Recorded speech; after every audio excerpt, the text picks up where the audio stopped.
na tayong increasing number of investments from European countries. Like as mentioned before, meron from Netherlands. Yung Netherlands for the past 3 years, ano siya, andyan siya marami. And then last year, significant po natin is Germany.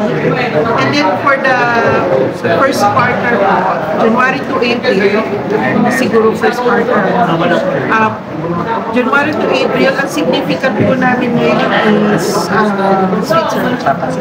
So, BOI investments lang po ito. Wala pa yung ibang investment from Russian agencies. And ma'am, when you say significant, ano po ibig sabihin? Sila yung mga malalaki yung investment. 300 million, 300 billion pala. 300 billion from last year, 300 billion from Germany, and then may 300 billion tayo from Netherlands. For this year, meron tayo, for the first 4 months of this year, meron tayong 62 billion from Switzerland.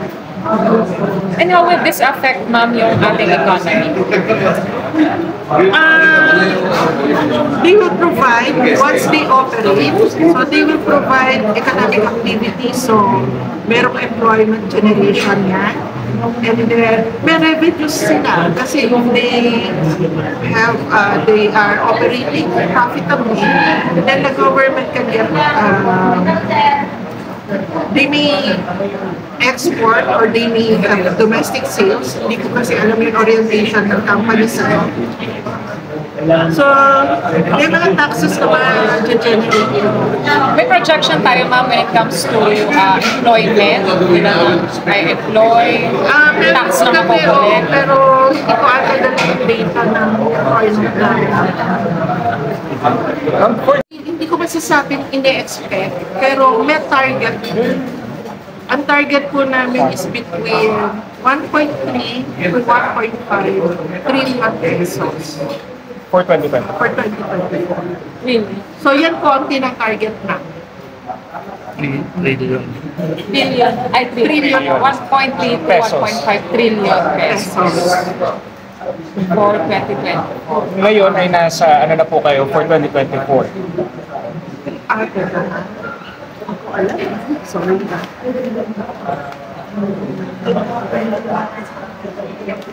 Kasi yung po po, Oo, from 2022.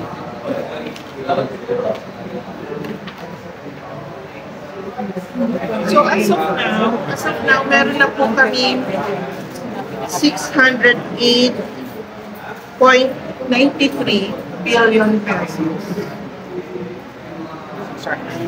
600? 608.93 billion pesos.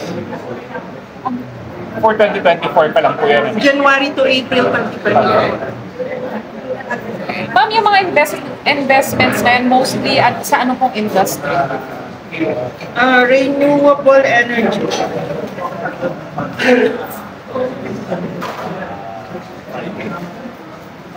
So mostly